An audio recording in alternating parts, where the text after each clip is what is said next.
in the region, in the world. So as of today, there are 7,127,052 cases around the world. We have crossed the 7 million mark. That's a large number of people.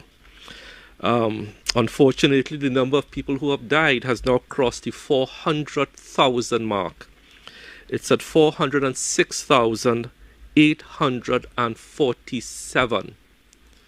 Over 400 individuals have died of coronavirus.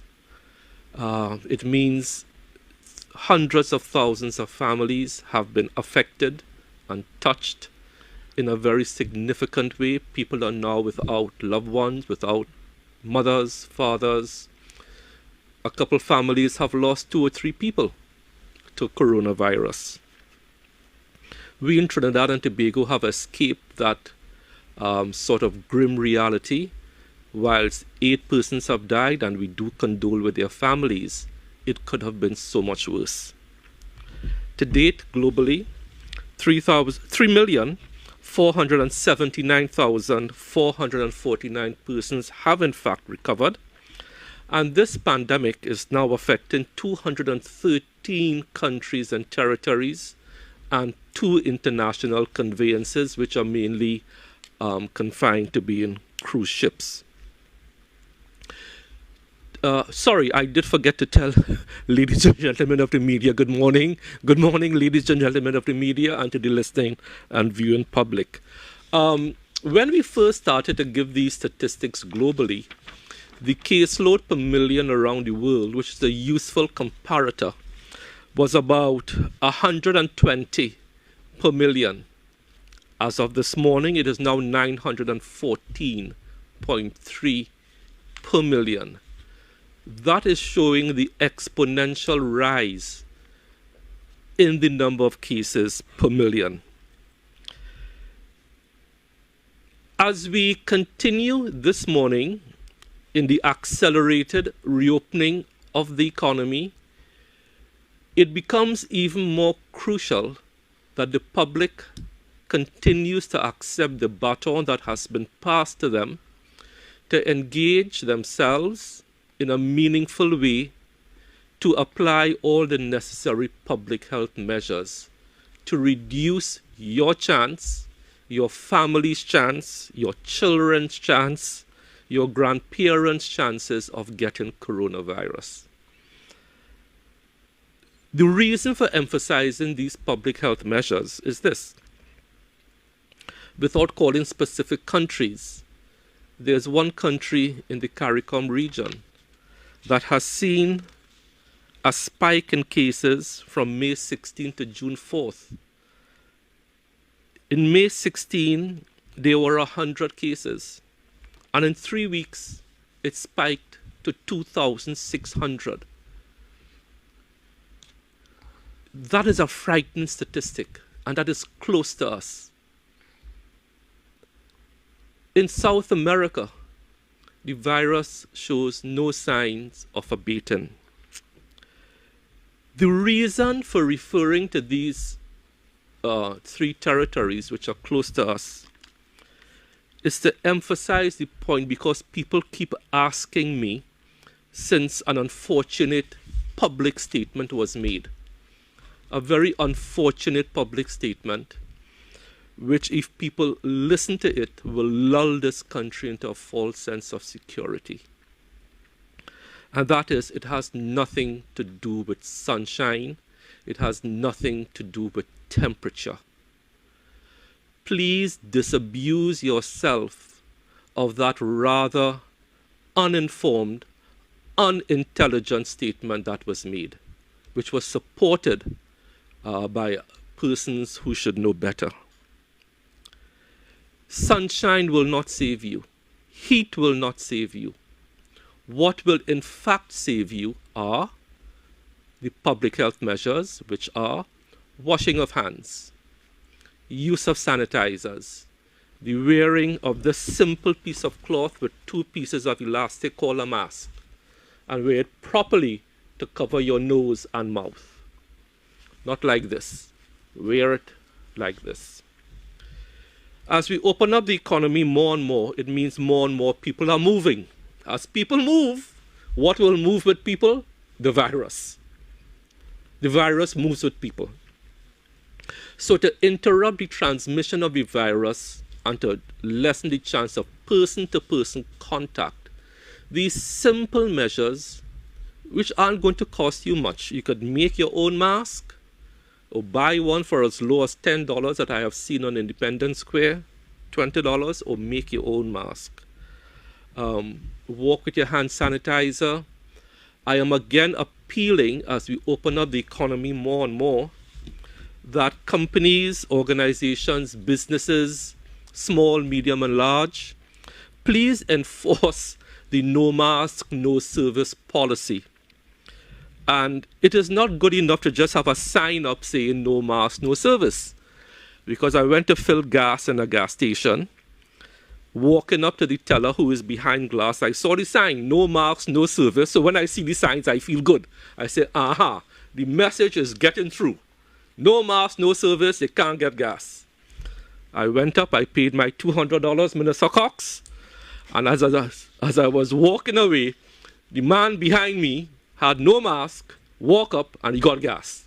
So the advice to people and store owners and business people, having the sign up is nice, but we really have to live the policy.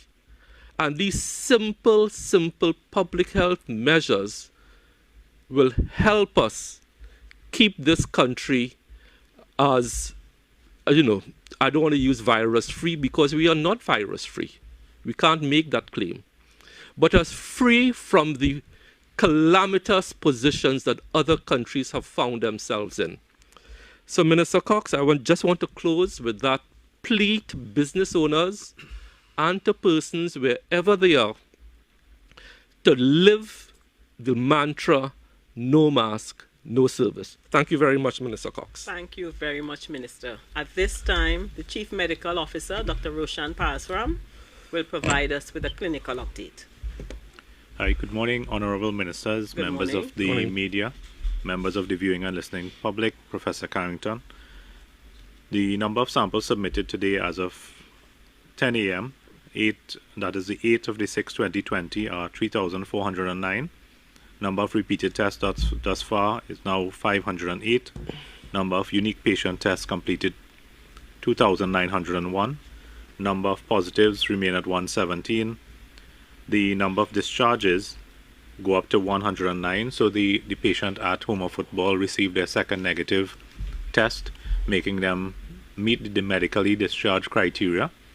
However, the patient was offered to leave, but decided to stay with their family members until their discharge, which would be in a couple of days, once they receive their final negative test.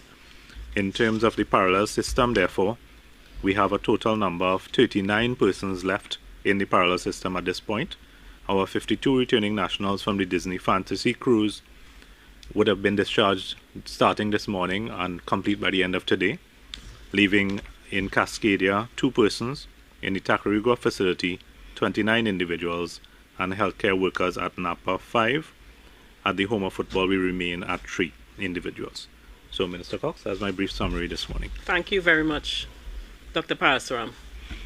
Dr. Christine Carrington, Professor of Molecular Genetics and Virology and Head of the Department of Preclinical Sciences, Faculty of Medical Sciences, University of the West Indies, will provide an update on vaccine development for COVID-19. Dr. Carrington. Thank you, Ministers and Chief Medical Officer Dr. Parasuram. Good morning to the members of the media and to the viewing public. Now, an effective vaccine against SARS-CoV-2 is likely to be the only long-term solution to controlling the COVID-19 pandemic. To date, there are over 125 vaccines in development, and 11 of these have reached the stage of clinical trials, meaning that they're being tested in humans. Now, vaccine development is a long, complex process involving preclinical laboratory studies, animal studies, then several levels or what we call phases of clinical trials involving vaccination and subsequent challenge of people with the virus. And if a vaccine is proved to be safe and effective after all of this, then there are difficulties transitioning to manufacture. It's a difficult transition to manufacture. That manufacture has to be at a large scale, it's done under very strict conditions, and then finally you move to distribution. Now, on average, all of this normally takes, on average, will take about 10 to 15 years. However, for COVID-19, private and public entities have been working together in an unprecedented manner to speed up the process. Even at this accelerated rate, many experts believe that it will be about 18 months before a vaccine is ready for rollout. The most optimistic believe that one of the vaccines that's currently in trials, in clinical trials, will be ready before the end of the year. Now, before I say more about this vaccine and other front runners, I want to explain what vaccines are, how they work. But before we move there, we have to understand how our bodies fight germs like bacteria and viruses. So, when a germ invades the body and begins to multiply, this is called an infection. Some infections cause illness and some are deadly. The main job of the body's immune system is to recognize invaders and to fight them off before too much damage is done. When the immune system wins, we recover from the illness. Now, our immune systems use several tools to fight infections, and each type of invader requires a slightly different set of tools. So the first time we encounter a particular virus, it takes several days for our immune system to size up the invader and then make and use the right set of tools needed to clear that infection. Now, during that time, serious and sometimes irreparable damage can be done, and also we may spread the virus to other people. So, even if our immune system wins the battle and we recover, the war is not over, because the virus has moved on and is still spreading in the population. Now, the good news is that after an infection with a given virus, the immune system remembers what it learned about how to protect the body against that specific virus. So, if it encounters the same virus again, it can go into action much more quickly and prevent the infection from taking hold, or at least prevent it from causing illness or from spreading to other people. This is what we mean when we say someone has developed immunity to a particular virus. For some viruses, that immunity lasts a lifetime, while for others, it might only be a few months to years. So vaccines now are biological preparations that train the immune system to recognize and combat specific germs.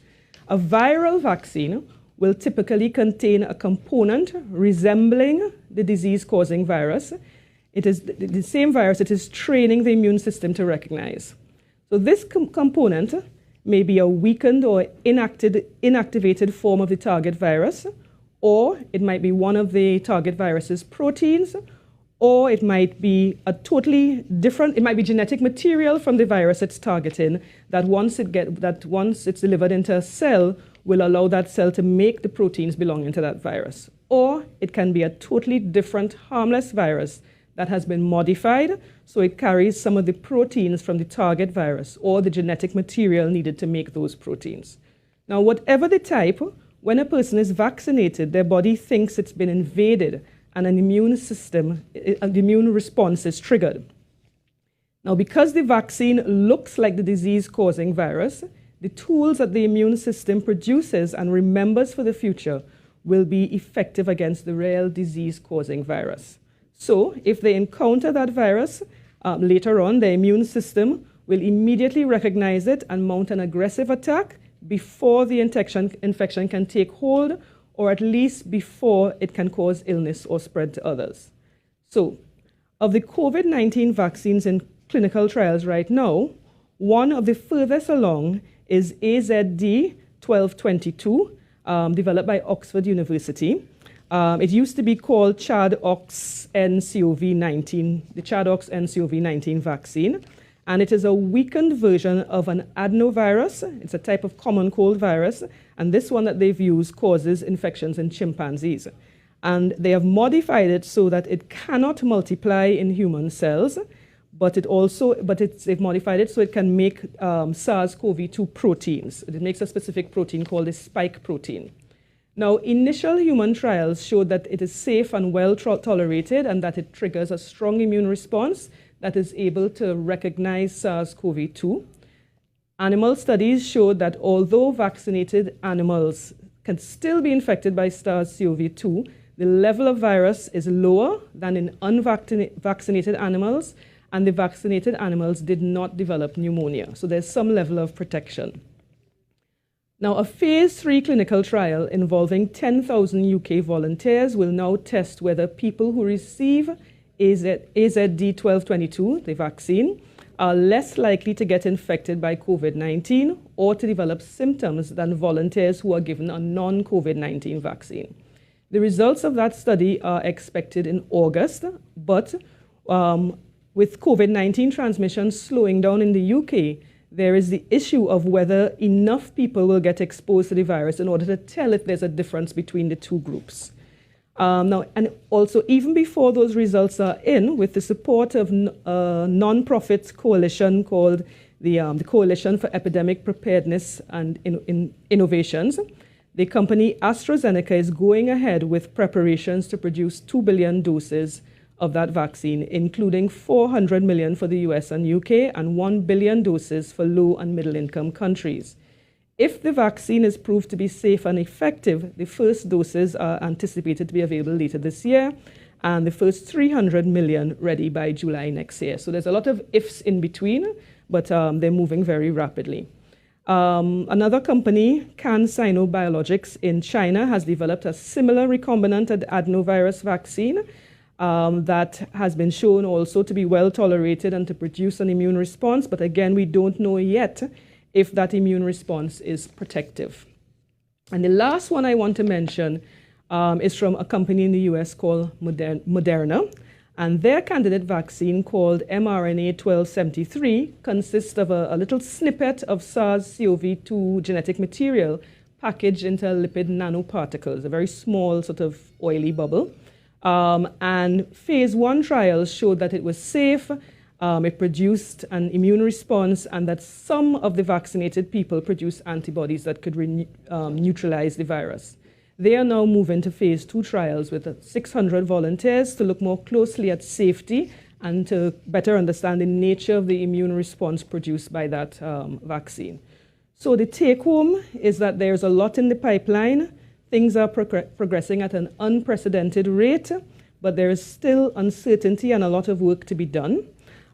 Even if phase 3 trials identify a safe and effective vaccine that goes into production this year, it is likely to be 12 to 18 months before it will be ready for wide administration.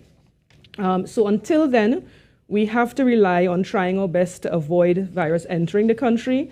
We need fast and efficient testing and tracing. If it does appear, we need to continue that.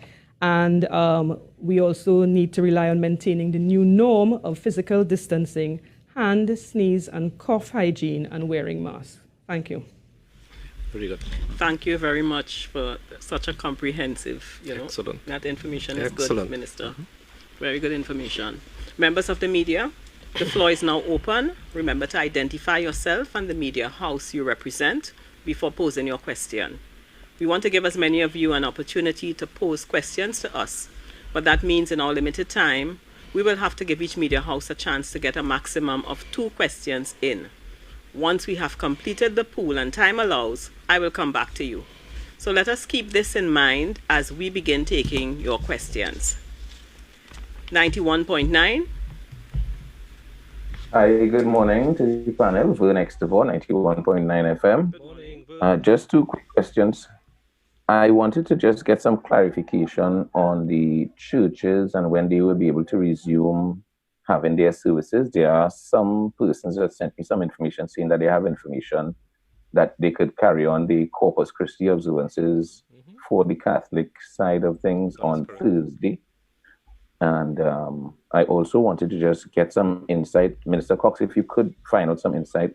I got a request from one listener in Tobago saying that they were uncertain about the food card top-ups they were supposed to receive, and they wanted to know if they needed to reapply and what was the process. They were of the assumption that the top-ups would have been automatic once they have gotten the initial temporary card.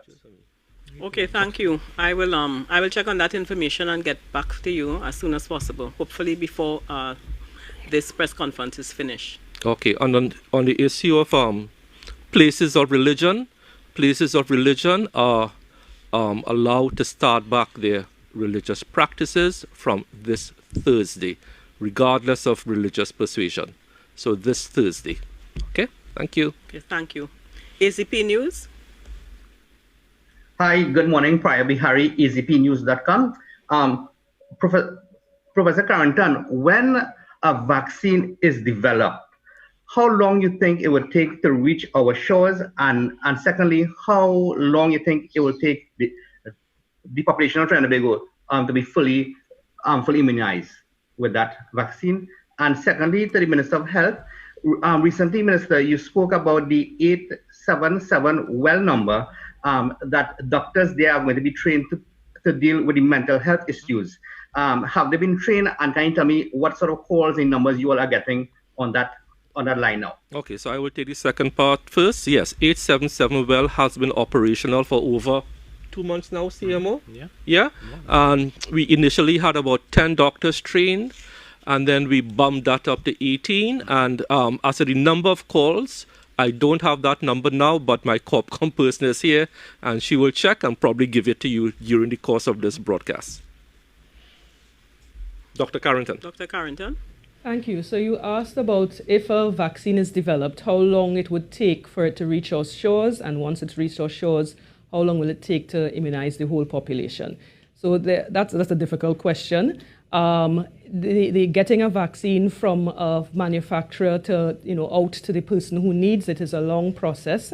How long a COVID-19 vaccine would take to get to Trinidad would depend on the rate at which it's produced and how much is produced. That's why we're actually hoping that several of the vaccines that are in clinical trials actually make it to the end, because then you'll have a larger number of companies in a larger number of countries actually producing different vaccines that can get out there. What I can say is that there is a concerted effort to put processes in place to allow a rapid dissemination of the vaccine to both developed and developing countries. And the pharmaceutical companies involved have committed, some of them have committed to doing that at cost during the pandemic period. So the vaccine is any vaccine is expected to be widely dispersed as fast as possible. How long it takes when we get to Trinidad, that is not something that I can answer. That's probably an answer that could come from the Ministry of Health. You have to understand the healthcare system and things. So that's not something I would be able to comment on. Thank you. Thank you for ping-ponging that to me, Dr. Carrington. But the question raised is a very valid question. And I'm going to answer with a question and with a solution. The question has to go back to Dr. Carrington. Dr. Carrington would have said it takes about 10 to 15 years under normal conditions to develop a vaccine.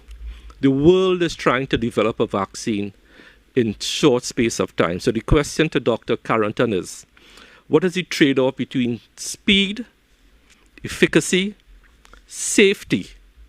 Because as a policymaker sitting in the chair of the Minister of Health, I always refer to the fiasco that happened in Philippines, where Dengvaxia was approved to vaccinate the Philippine population against dengue. And hundreds, if not thousands of people died because you what they call the after phase 3 of a vaccine development, you have something called post-market surveillance. This is where you unleash the vaccine on a general population for the first time, and it's then you really see the parameters of safety and effectiveness.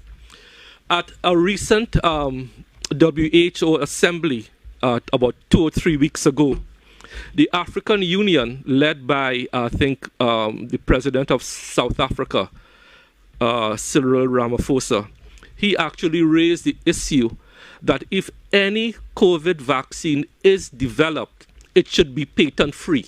In other words, the company that develops it, or the university and the company consortium, the idea thinking now from the African Union is that no one should hold a patent, which means it can be more widely available globally And the African Union also, at that meeting, advocated for the vaccine to be made available free of charge to countries around the world. So those are two important interventions by the African Union at the recently concluded WHA Assembly. How long it will take to reach here, no one can give you an answer at this point in time.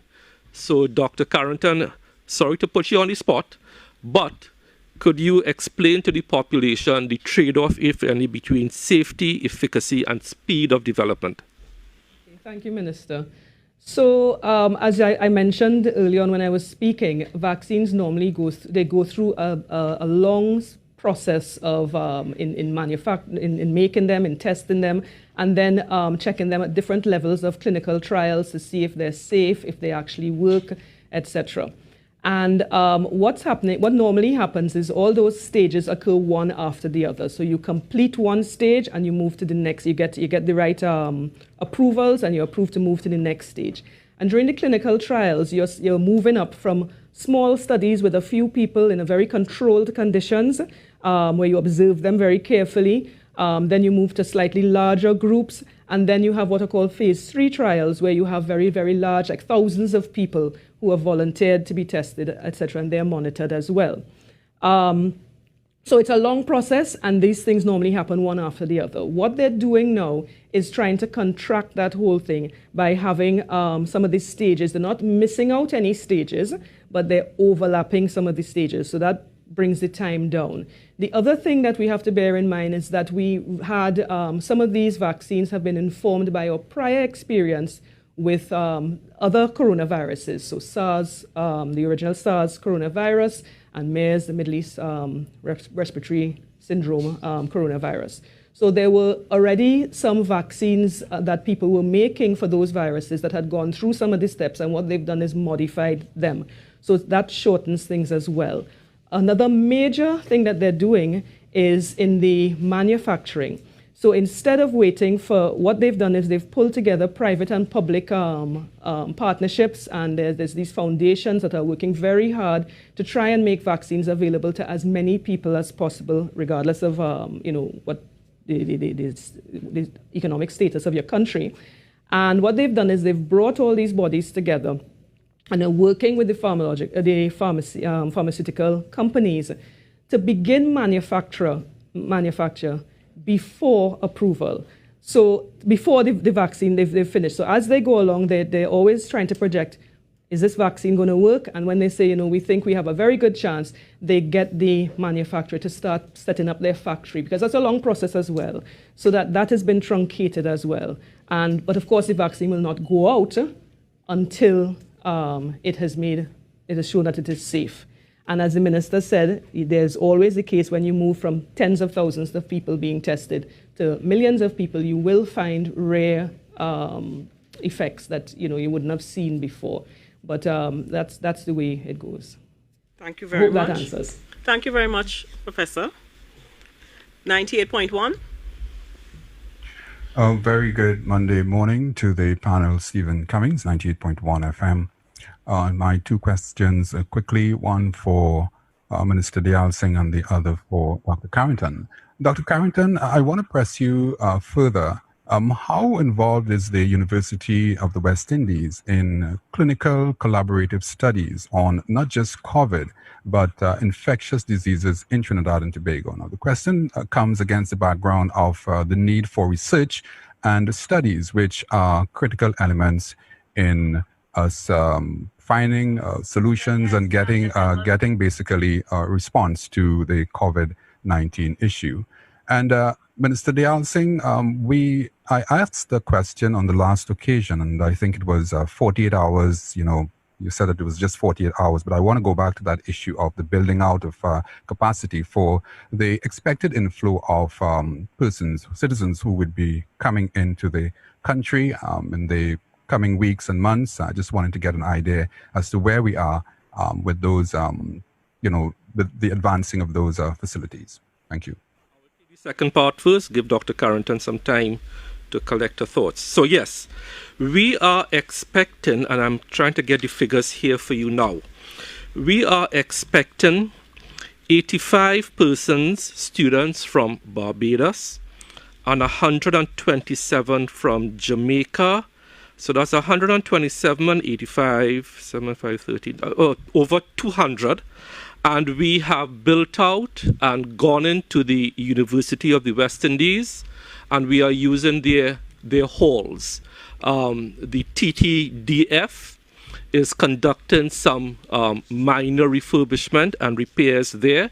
So we are working with the Ministry of National Security, the Ministry of Health, and Dr. Mariam Richards, who has done human service for this country in getting these facilities up and running. She's in charge of that facility, and the expected completion date will be the, I don't have an exact date, but that is where we are going now. So we have built out over 200 at UE to accommodate the students coming in. Ready by Friday.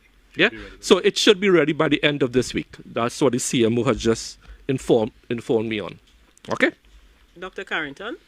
Thank you. So you were asking about how the university is involved in infectious disease research. So the University of the West Indies, one of the reasons that we stand out from the other institutions in the region is our heavy involvement in research. We do research in a wide variety of fields, and infectious diseases is among them. We have been involved in research that has impacted on things like dengue, Zika virus, chikungunya virus, rabies, a variety of animal viruses that affect livestock and wildlife. So there's a broad range of infectious diseases that we look at. And we don't just look at the people who are, like myself, who are virologists or molecular biologists and stuff, looking at the virus itself. There's also on the clinical side, there's research on the social impact of these things. So at the moment right now, for example, the Faculty of Medical Sciences has, the campus put together, the Faculty of Medical Sciences put together a multidisciplinary group of researchers who are pulling together a variety of projects on COVID-19. And these people come from, not just infectious diseases backgrounds. We have mathematicians, we have people involved in geography, social sciences, etc., all looking at the problem of infectious diseases. So there is a strong set of research being done. Researchers will always want more to be done. We always need more money to do the research. And one of the ways that we're able to make an impact is, as like researchers elsewhere, is that we collaborate closely with people outside of our region and other institutions. So whatever we don't have and they have, we can work together to get the work done. So there's a lot going on. Obviously, as a virologist, I'd like to see more virology, but there's a lot happening. Thank you. Thank you. TV6. Morning, everyone. Urvashi from TV6. Morning. Minister Dialsing, I think it may be safe to say that Trinidad and Tobago we have created, with the help of health officials, a sort of bubble over the country. Everyone coming into the legal ports, they are subjected to this 14-day quarantine or state supervision. But one of the preliminary points that CAFA made was that illegal immigrants pose a great threat to any country's COVID standing. And of course, the more activity we have, the more relaxation of measures, the greater the impact of any such breach. We did have the interception of 32 Venezuelans. I think 2 weeks ago, our information is that 9 additional illegal immigrants were intercepted after that. And also our information is that illegal immigrants have not stopped coming. Are you satisfied with the measures in place to mitigate this threat? And if you could tell us a little bit about some of those measures. Okay, so measures to mitigate threats of illegal immigrants will be solely the responsibility of the Minister of National Security. I would not go into that, but he has assured me on this same program here that he has stepped up his patrols, and that is why those 32 and 9 who came in were able to be detained and sent back. But for more information, I suggest you talk to the Minister of National Security. Okay, Urvashi, I think you have another question. Okay. I actually have many more questions, sports questions as well. But we'll take one more now. Thank you. To deal specifically with my second question, the WHO they have updated their guidance on the wearing of masks. In particular, I noted the fabric masks. Now, they're recommending 3 layers. She froze up there. Yes. Recommending 3 layers. I think she's frozen. If we probably can go to someone else and come back to TV6. All right, you're on now. Could you repeat the question, please? Oh, I apologize. I was just referring to the WHO's guidance that they issued on the wearing of masks. They updated their guidance on fabric masks, I noted in particular. They're saying that there ought to be 3 layers, inner layer, most absorbent, probably cotton, middle layer, filter, and the outer layer, polyester. I'm asking if this policy has made its way into our local policy and if it would be affecting the arrangements with Peel and as well as NIPDEC. Okay. So I think our arrangements would have predated the WHO guidelines. We were just put out a couple of days ago. I believe it was Friday or Saturday. So the arrangement we have with Peel and with NIPDEC, in terms of the NIPDEC arrangement, they have a quality assurance program which they are sending to the Trinidad and Tobago Bureau of Standards. Kariri has indicated that for a period of 1 year, they will offer to anyone that is making a mask testing free of charge to determine the efficacy of those masks. So NIPDEC will be going to TTBS and hopefully they will be using Kariri to determine the suitability of the mask before they actually distribute it. So that's the process we are using. There are guidelines coming out of the ministry that would have spoken to the types of materials similar to 3-ply and 4-ply and those kinds of things. The easiest way to make the mask, the types of material to use, the ones that are most suitable, somewhat in alignment with what WHO has put out. There may be subtle variances in terms of the thickness, the types of material, and those sorts of things, but the general principles remain similar to what WHO has put out. Thank you very much. We move now to CNC3. Hey, morning everyone. Rishard Khan, Guardian Media. Morning. Morning. I have a question for Dr. Carrington. Seeing as we've been speaking about vaccines, in Trinidad and Tobago, there are a number of people who have a bit of an aversion to accepting vaccines, or let's call them anti-vaxxers. Could this have any implications for us as a country if and when that vaccine becomes available, if these persons choose not to vaccinate themselves? Right. So you're asking about the impact of unvaccinated people. So I'll handle that first. So basically, I mentioned before that when somebody is given a vaccine, they mount an immune response that protects them from infection from the virus. That immune response also, by protecting them, protects them from spreading the virus to others. So in this way, vaccines just don't work on an individual level. They also protect populations, because once you have enough people in a population with immunity against a particular virus, the chance of an infected person seeding an outbreak, so the chance of someone getting infected and then spreading it to other people is very low, because all of the people who have no immunity, or the people who are unvaccinated or who are surrounded by people who are. So the virus has to get through all those, it can't get through all those immunized people to reach the unimmunized person. And that whole concept is called herd immunity. Now you have to have a certain level of people immunized in order to achieve that herd immunity. And there are people who legitimately cannot take a vaccine. You have people who are immunocompromised. They might not be able to have certain types of vaccines.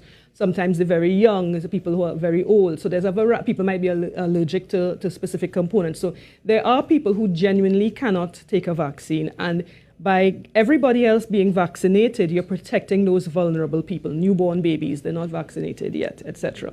So herd immunity is important. So when you have a vaccine, you want to have a high level of uptake in order that individuals and the population is protected. Now, the idea, as you said, there are people who don't believe in vaccines. They don't believe vaccines work. All I can say is that there is a mountain of evidence indicating that vaccines work, and they work very, very well. There's a lot of misinformation. There's a lot of fake news. saying the contrary, and it is very unfortunate that people are misled by this misinformation. Some of it is very, very convincing in the way that it's presented. And the way that we can get past that is to continue to educate people as best we can so that more and more people understand what vaccination involves, what the benefits are versus the risks, how they outweigh each other, and so we can get as much as the population covered as possible so that we will all benefit. Let me just support Professor Carrington here. Rishard, what you are speaking about is something called vaccine hesitancy. WHO in 2019, when they listed their top 10 global health challenges, top 10 in 2019, what was listed as one of the top 10 was the issue of vaccine hesitancy. It is a global movement that got a lot of impetus back in I think 1990s with Dr. Wakefield, who first came up with this ridiculous claim that MMR vaccines in children cause autism. And unfortunately, let me be careful how I say this, we have some local anti-vaxxers who should know better, even in the parliament. Even in the parliament.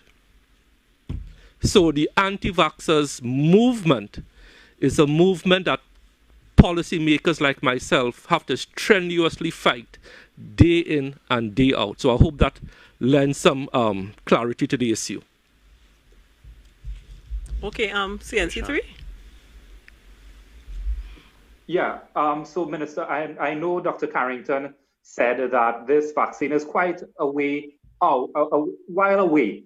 But is there anything that we have been putting in place in preparation for this? Or if not, could you at least expound on some of the protocol for getting that vaccine here?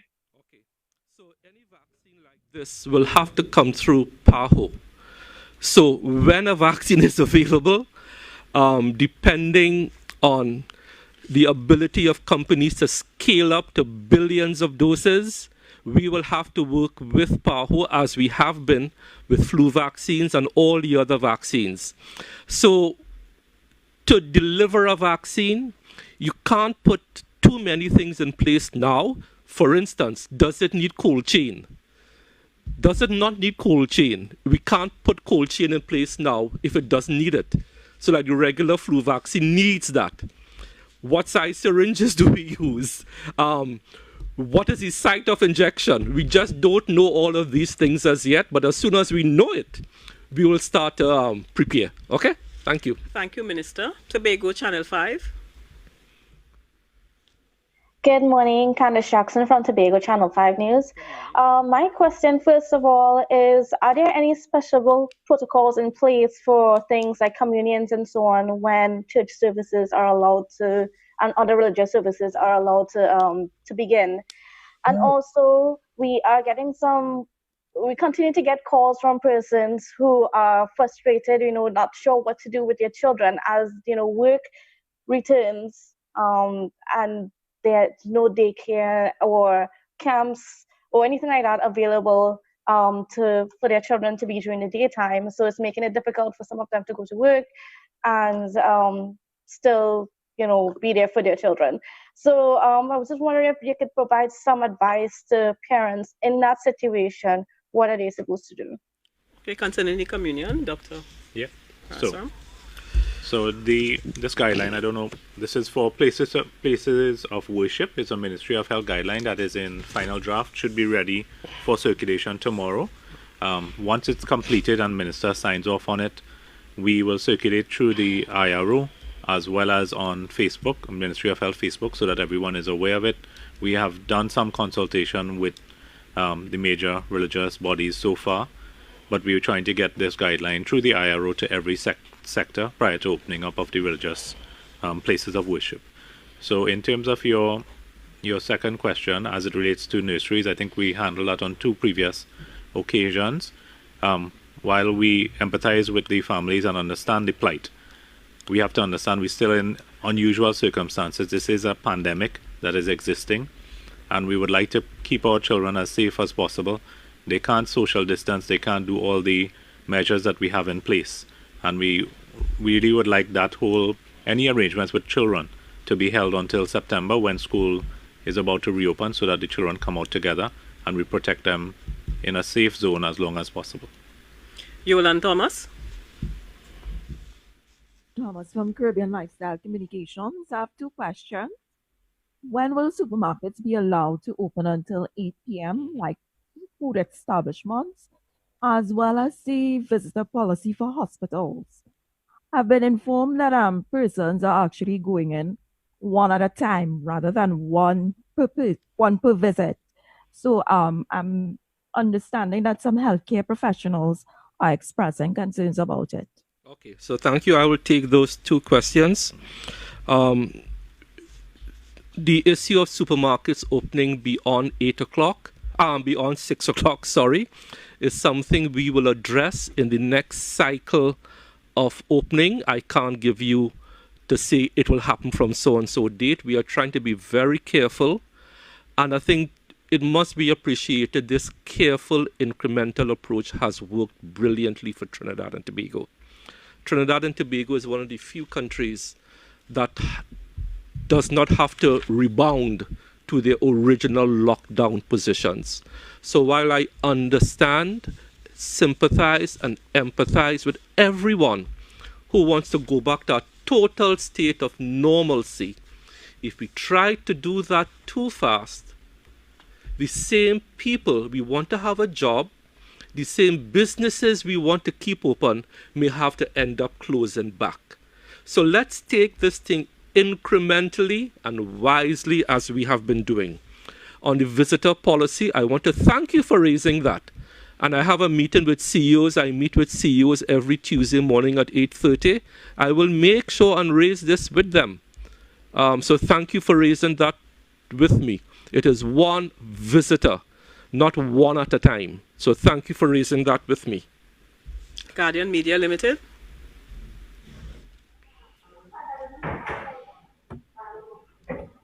Hi, good morning, everyone. Good morning. Kevon Felmine Guardian Media. I noted that the CMO said that children cannot practice social distancing, hence the reason for the continued closure of schools. What about tertiary education institutions where they are adults? I know some of the students will be doing examinations at this time, projects, and in July, between July and August, some have short courses. So is there a separate reopening date for these schools? And also, so we are returning to some kind of normalcy, but there is yet to be a vaccine. So what does that mean for healthcare, for instance? Does it mean that the same COVID-19 screening protocols at public health facilities have to continue until then? Like where you, once you have a flu symptoms, you have to stay away from work and contact the COVID-19 hotline?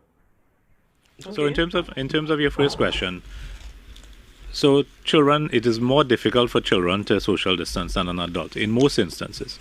In a classroom setting, of course, we're speaking specifically about the exams going ahead in July. So the exams, the Ministry of Health would be working directly with Ministry of Education to work out protocols to ensure that there is social distance. So for instance, in one classroom, there may be 3 or 4 individuals in the entire classroom. Of course, when school reopens, that can't be the case. You're looking at 20 to 30 persons in a small classroom.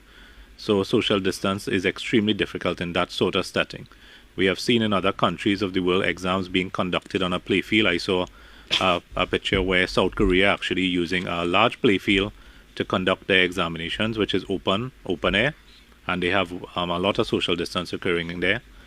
We are using classrooms, but we're trying to have 3 or 4 persons in those settings so that the social distance can be adhered to. We're doing hand washing, we're doing sanitization of the surfaces before and after each exam, and every time a new individual comes into a space, that surface has to be cleaned before and after use. So those are our main tenants.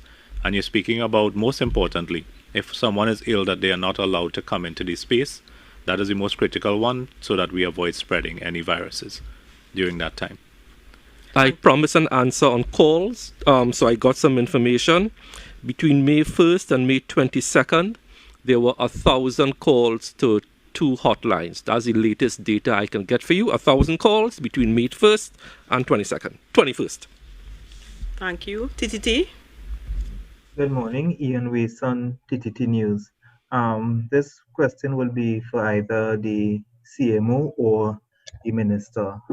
Either one can take it. Since we have begun to reopen the economy, are you satisfied with the number of persons who have been presenting themselves to be tested for COVID-19? Well, I don't think it's a matter of being satisfied. I prepared some graphs last week. I think I presented them, which showed a significant decline in the number of gastroenteritis, as well as acute viral illness, as well as H1N1 influenza type illnesses over the last month or two. So it's not a matter of wanting more people to present themselves to be tested. If the numbers continue to remain low because of the public health measures that we have put in place, that is fine. We will continue to test the greatest proportion of those individuals that present to us. However, we expect that as people begin to move, the number of viral illness, for instance, common cold-like illnesses, will increase.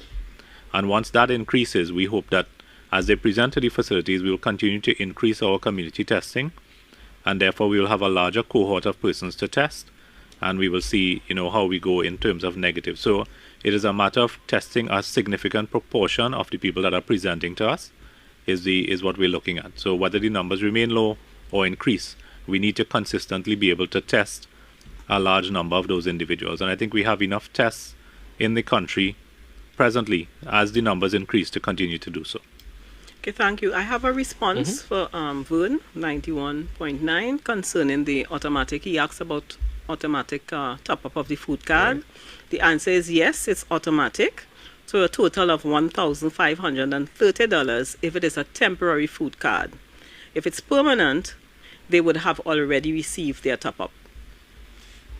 We move to Express now. Good morning. Good morning.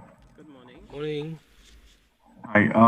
I basically have I have several questions, but I have two quick questions. The first one from Mr. Dialsing, just a matter of clarity.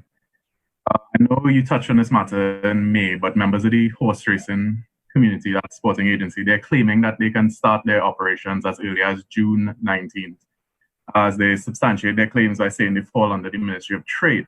So I'm just wondering, I know casinos and betting shops, they're to be open on a later date. So I'm just wondering if you can make that clear, especially for those in that community. And the second question I have can be either for Professor Carrington or Mr. Dialsing. The fastest vaccine that has been developed till now has been 4 years. And I know that you all touched briefly on this before. At best, the predictions are 12 to 18-month program, and the impact when pools are expanded, you will see the potential for greater negative impact. So basically my question, given that you all have touched on it, would be what would be the course of action intended right now for the state? Will we have like a wait and see approach, or when and if the vaccines do come about in that 18-month period, will we be part of that pool, basically? Okay, so let me take the first question and part of the second one. The Honorable Prime Minister indicated on Saturday that the next round of reopening will be announced on June 20th. I cannot say anything more until then. Let's wait until June 20th when we confer with the Prime Minister again, as we always do, and decide what other aspects of the national economy can be opened up. And I'll now hand over to Dr. Carrington. What I got from that question, you were talking about the speed at which the vaccine can be created, which I spoke about before. You said that the fastest this has ever been done is 4 years, and we're looking at 12 to 18 months is what people are talking about. In terms of the truncation of the time, I think where there is one of the advantages and one of the reasons they may be able to do it is because there's so much need for it, and people are basically out of necessity working together to get it done. So there's a lot of focus, and they're trying to bring that time down. You then mentioned about, I think you touched on the risks of vaccine. I think if you look at any medication, anything that you use, there's always going to be some sort of small risk associated. What you have to weigh when you do these things is the benefits against the risks. And for the vaccines that we have, and the rigor with which vaccines are tested, that risk is very, very, very small. And as you said, if you have a huge number of people being vaccinated, yes, you probably may see some of that risk appearing, but compared to the benefits, it's vanishing. It's the same way, if you look at it from the other side, the virus itself, if that virus had infected 100 people or 1,000 people and then disappeared, we would never have known of the few people who get, some people get some Kawasaki syndrome or other small side effects. So when you have a large number of people experiencing something, you do see the outliers. But the important thing is that you have a large group of people, the vast majority of people, 99.9%, are responding in the manner that you expect. Thank you very I don't know much. what more I can say than that. Thank you very much, Dr. Carrington, Dr. Parasram, Minister of Health, members of the media, members of the viewing and listening audience. We have come to the end of today's virtual media conference. Do remember that the Ministry of Health and the Ministry of Communications are your only credible sources of government information on COVID-19. As we go, here is a reminder of some of the announcements made by Prime Minister Dr. the Honorable Keith Rowley on Saturday, as the government relaxes some of the COVID-19 restrictions. Today, hairdressers, barbers, spas, and domestic workers resumed work, while maxis and taxis increased operations from 50 to 75% passenger capacity. Gatherings are now increased from 5 to 10 persons. Religious institutions will be reopened from Thursday, 11th of June 2020. The Prime Minister had originally announced this date as Friday the 12th of June, but advanced it by 24 hours to allow for nationwide celebration of Corpus Christi.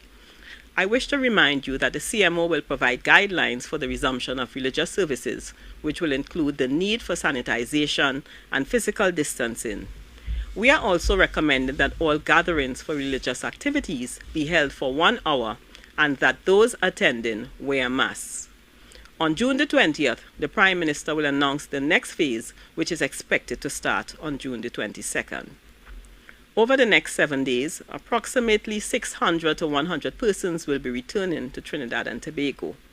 With all these changes coming on stream, it means now, more than ever, we must adhere to the public health guidelines to ensure that we do not lose the gains we have made as a country. Please remember that our next media conference will be held on Wednesday at 2 p.m. I am Donna Cox, Minister of Communications. Thank you for joining us today as the government continues its efforts to keep the curve flattened and beat COVID-19. Stay home, stay safe. May God bless Trinidad and Tobago.